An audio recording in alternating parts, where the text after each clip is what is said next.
Bonjour à toutes et à tous, bienvenue sur Grand Lille TV, merci de nous rejoindre en ce vendredi 15 novembre pour une nouvelle édition du journal préparé par l'ensemble de la rédaction.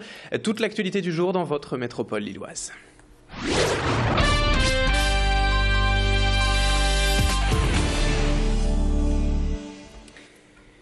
Et on démarre tout d'abord ce journal aujourd'hui avec ces images du GSCF en plein préparatif avant son départ pour les Philippines. Le groupe Secours Catastrophe français, basé à Villeneuve-d'Ascq, partira en effet dimanche avec une équipe de 10 personnes pour porter secours à la population philippine après le passage du typhon.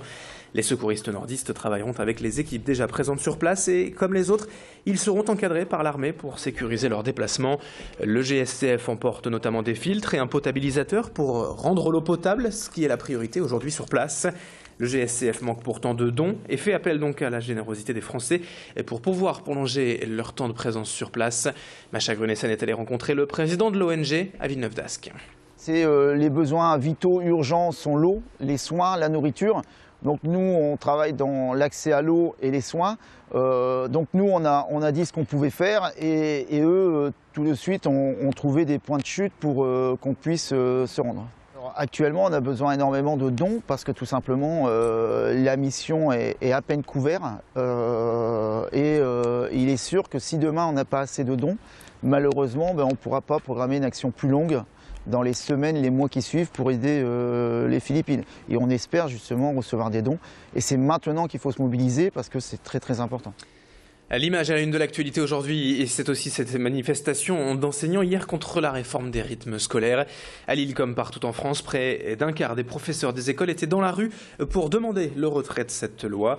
Ils la jugent inadaptée et difficile à mettre en œuvre sans les moyens adéquats. Les manifestants dénoncent surtout des enfants fatigués depuis la rentrée et l'application de ces nouveaux rythmes et des problèmes d'organisation, d'encadrement. À Lille, c'est à la rentrée prochaine que sera mise en place la réforme, avec une journée d'activité périscolaire par semaine et des cours le samedi, ce qui ne semble pas pour l'instant enchanter ces professeurs rencontrés hier dans le cortège des manifestants par Adélaïde Bollard. Les activités qui vont être proposées aux enfants, on ne le sait pas. Ça va être encadré par qui? On ne le sait pas non plus. Le taux d'encadrement, on ne le connaît pas non plus. On se rend compte qu'il y a de gros dysfonctionnements, une grosse fatigabilité des enfants, des intervenants qui démissionnent parce que les heures pour lesquelles ils sont obligés de travailler sont complètement décalées et ils gagnent aussi malheureusement pas grand-chose en termes de salaire. Donc ce sont des emplois précaires. On n'est pas contre une réforme. Ça, il faut bien le savoir, on n'est pas contre une réforme. Mais on ne sait pas du tout comment elle va être appliquée à la rentrée. Allez, dans le reste de cette édition, à présent, on passe à toute autre chose. Et en ce vendredi, veille de week-end, une exposition exceptionnelle à voir à la Mairie de l'Homme jusqu'au 23 novembre. Les Juifs de France dans la Shoah. Cette exposition a déjà parcouru la France entière et raconte les différentes étapes de la guerre autour de 20 panneaux réalisés par le Mémorial de la Shoah à Paris. Sur ces panneaux, des photos, des textes, des chansons, des poèmes, des rafles aux déportations, des exécutions jusqu'à la libération. Dans le Nord-Pas-de-Calais, 673 juifs ont été déportés pendant la guerre et seuls 2% sont revenus des camps de la mort. Et parmi eux, Lily Léniel, née à Croix, arrêtée en 1943 avec sa famille à Roubaix. Elle avait 11 ans à l'époque et a passé 14 mois dans les camps. Depuis aujourd'hui encore, à 81 ans, elle parcourt la région chaque jour, chaque semaine pour transmettre son expérience aux plus jeunes. Son témoignage au micro d'Edil Gunaï est exceptionnel. Je les incite, ces jeunes, à être tolérants, à se supporter les uns les autres, avec leurs différences, qui ne font que les enrichir.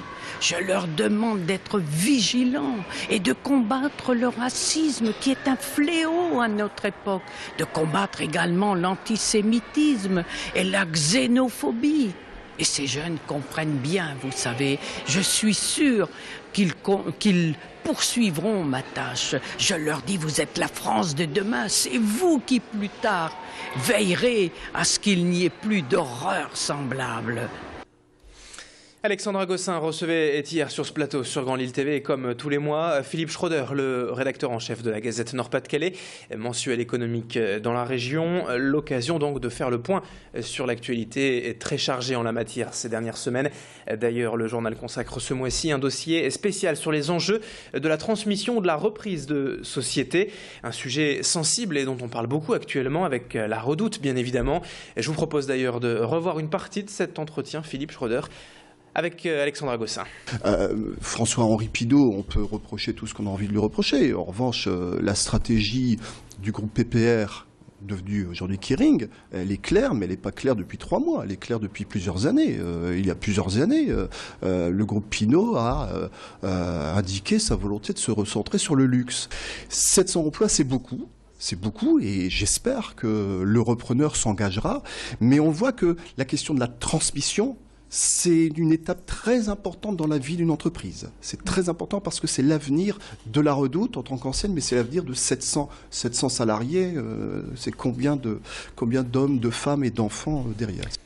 Et puis on termine ce journal avec quelques mots de sport avant ce week-end. Et outre l'événement du jour, bien sûr en football, les barrages de la Coupe du Monde pour l'équipe de France de football. Et donc aucun match en Ligue 1 ce week-end pour le LOSC, bien sûr. Et bien toutes les équipes professionnelles ou presque de la métropole lilloise se déplacent ce week-end. Mais notez quand même qu'en rugby, c'est le retour de la Fédérale 1 ce week-end. Dimanche à 15h, le LMR se déplace en Loire-Atlantique à Saint-Nazaire. Et le match sera diffusé sur écran géant sous le chapiteau du stadium de Villeneuve d'Ascq, avis donc aux amateurs de rugby.